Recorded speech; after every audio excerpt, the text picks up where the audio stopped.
Students, welcome back to Kanishka commerce classes. अगर आप channel पर नए हैं तो चैनल को सब्सक्राइब करना और वीडियो को लाइक करना ना भूलिए। इससे पहले हमारा टॉपिक चल रहा था जो हम कवर कर रहे थे, मांग मात्रा में परिवर्तन को हमने कवर किया था।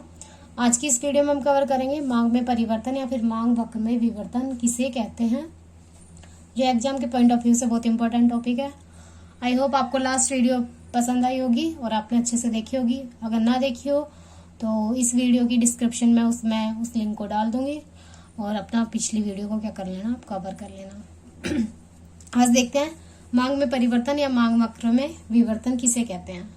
कीमत के अतिरिक्त, क्या कीमत के अतिरिक्त हमने पढ़ा था मांग मात्रा में परिवर्तन क्या होता है। जब कीमत में परिवर्तन से मांगी जाने वाली मात्रा में परिवर्तन होता है वो तो होता है मांग मात्रा में परिवर्तन।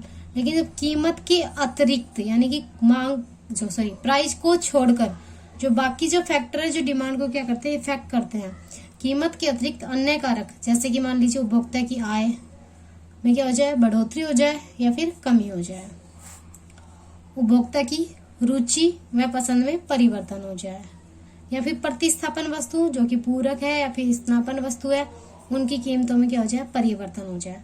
उन परिवर्तन के कारण मांग वक्र का ऊपर या नीचे की ओर, ऊपर या नीचे की ओर विवर्तित होना यानी बदलना मांग में परिवर्तन कहलाता है। देखिए पहले पढ़ा था मांग मात्रा में परिवर्तन क्या होता है। जब कीमत में परिवर्तन से उस वस्तु की मांगी जाने वाली मात्रा में परिवर्तन हो और उसे एक ही मांग वक्र पर दर्शाया जाता है, वो तो क्या हो गया, मांग मात्रा में परिवर्तन, जिसे हमने विस्तार और संकुचन में डिवाइड किया था। अब क्या है, कीमत के अतिरिक्त अन्य कारक जैसे उपभोक्ता की आय में बढ़ोतरी या फिर कमी, उपभोक्ता की रुचि या पसंद में परिवर्तन, प्रतिस्थापन वस्तु की कीमत में परिवर्तन, इन सब के कारण मांग वक्र का परिवर्तित होना किस साइड, ऊपर की ओर या फिर नीचे की ओर, इसे ही हम क्या कहते हैं, मांग में परिवर्तन या मांग वक्र में विवर्तन कहते हैं।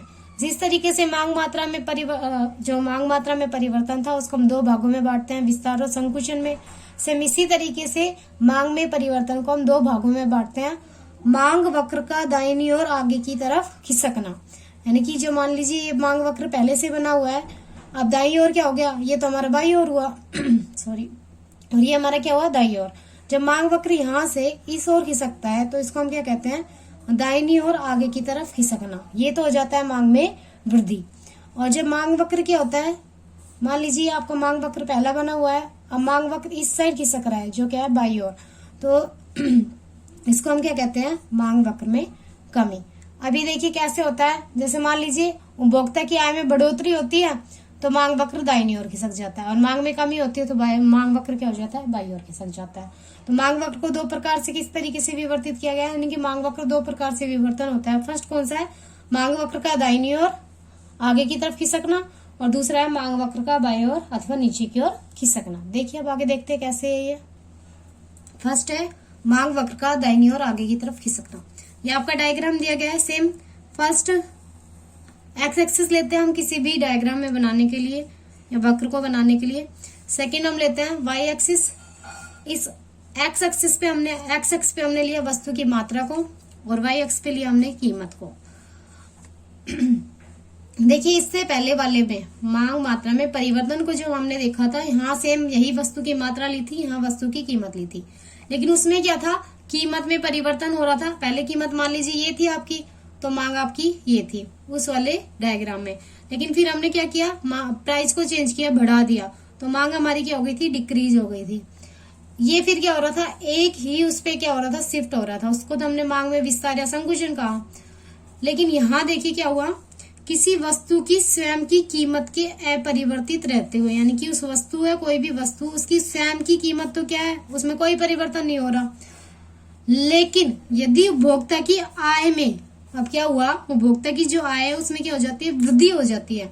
उस वृद्धि के फलस्वरूप क्या होता है, प्रारंभिक मांग वक्र, यानी कि जो पहले उसने मांग की थी, यहाँ क्या है, डी, ये डी से बदल के, यानी कि पहले वाले मांग वक्र से बदलकर दूसरे वाले मांग वक्र की ओर, और दूसरा वाला मांग वक्र क्या बनेगा, D1 या D1, ऊपर की ओर दाहिनी ओर खिसक जाता है, इसे मांग में वृद्धि कहते हैं। देखिए मान लीजिए ये आपका क्या है, ओरिजिन पॉइंट, मूल बिंदु जो है, पहले उपभोक्ता द्वारा इस प्राइस पर, मान लीजिए किसी वस्तु की प्राइस क्या है, ये थी, इस प्राइस पर मांगी जाने वाली मात्रा क्या थी, क्यू। या फिर हम बोले जब उपभोक्ता शुरुआत में क्या करता था, प्रारंभिक मांग थी उपभोक्ता की ओपी कीमत पर क्या थी, ओ क्यू मांग थी। लेकिन जैसे ही क्या हुआ, उपभोक्ता की आय में परिवर्तन हुआ, आय में परिवर्तन क्या हुआ, आय में वृद्धि हो गई, तो उपभोक्ता ने क्या किया, पहले जो क्वांटिटी और डिमांड कर रहा था उस क्वांटिटी डिमांड को उसने बढ़ाकर कितना कर दिया, Q1 कर दिया। लेकिन जो प्राइस है वो परिवर्तित नहीं हुई, वो क्या रही, अपरिवर्तित रही, फिक्स रही। प्राइस के फिक्स रहने पर डिमांड जो था आपका, यानी कि क्वांटिटी जो थी वो Q थी पहले, लेकिन प्राइस चेंज होने के बाद और उपभोक्ता की प्राइस में चेंज ना होने के बाद उपभोक्ता की आय में क्या हो गया, परिवर्तन हो गया, वृद्धि हो गई। जो क्वांटिटी वो मांग रहा था पहले, उसकी वजह वो क्या मांग रहा है, अब Q1 मांग रहा है। तो पहले जब हम ओपी कीमत पर OQ डिमांड कर रहा था तो डिमांड वक्र क्या बन रहा था आपका D। लेकिन जैसे ही उसने क्या किया, आय में वृद्धि करी, यानी कि उसकी आय में वृद्धि हुई, तो ओपी कीमत पर ही उसकी मांगी जाने वाली मात्रा कितनी हो गई, OQ1 हो गई। तो अब जो डिमांड कर्व है वो यहां से शिफ्ट होकर कहाँ चला गया, इस जगह शिफ्ट हो गया। अब डिमांड वक्र किस साइड में हुआ, दाहिनी ओर हुआ, और कहाँ, ऊपर की ओर भी कह सकते हैं हम इसे। इसको हम क्या कहते हैं, मांग में वृद्धि कहते हैं। इसको हम क्या कहते हैं, मांग में वृद्धि कहते हैं। आई होप अच्छे से समझ में आया होगा। आगे देखिए, दूसरा देखते हैं, मांग वक्र का बाएं अथवा नीचे की ओर खिसकना। अगर आपको मेरी वीडियो अच्छी लगती है तो वीडियो को लाइक करना और शेयर करना ना भूलिए। और हाँ, अपने फ्रेंड्स में इस वीडियो को शेयर करिए ताकि ज्यादा से ज्यादा आपके सब्सक्राइबर हो और आपके लिए और भी अच्छी अच्छी वीडियो अलग अलग टॉपिक्स पे आपके लिए मैं लेकर आऊं। आगे देखिए, मांग वक्र का बाएं अथवा नीचे की ओर खिसकना। तो देखिए, मांग वक्र पहले क्या था, इस साइड खिसक रहा था, ऊपर वाले में इधर, तो मांग में वृद्धि हो रही थी। अब देखिए मांग वक्र किस साइड शिफ्ट होगा, इस साइड शिफ्ट होगा। इसे हम क्या कहेंगे, मांग में कमी कहेंगे। देखिए कैसे सॉरी, किसी वस्तु की स्वयं की कीमत, कोई भी वस्तु है उसकी स्वयं की कीमत क्या रहती है, अपरिवर्तित रहती है, बदलती नहीं है उपभोक्ता की आय में कमी के फलस्वरूप। लेकिन उसकी आय जो है उसमें क्या हो जाती है, कमी हो जाती है।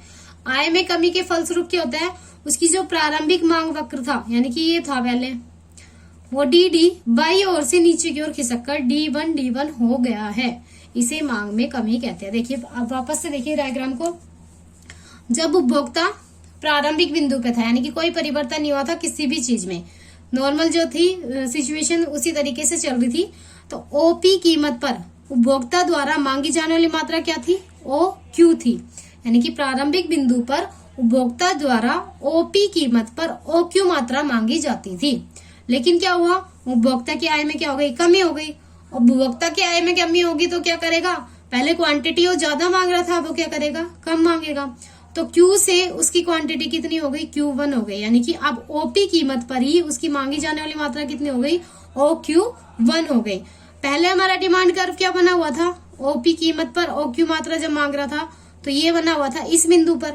लेकिन जैसे आय में कमी हुई तो हमारा जो डिमांड कर्व है, यानी कि मांग का जो वक्र है, वो खिसक कर कहाँ गया, निचले बिंदु की ओर, नीचे की ओर खिसक गया। इस नीचे की ओर को हम क्या कहते हैं, बाएं तरफ भी ये शिफ्ट हो रहा है, तो बाईं तरफ खिसका, तो इसको हमने क्या कहा, मांग में कमी। और हमारा नया जो मांग वक्र है वो बन गया D1।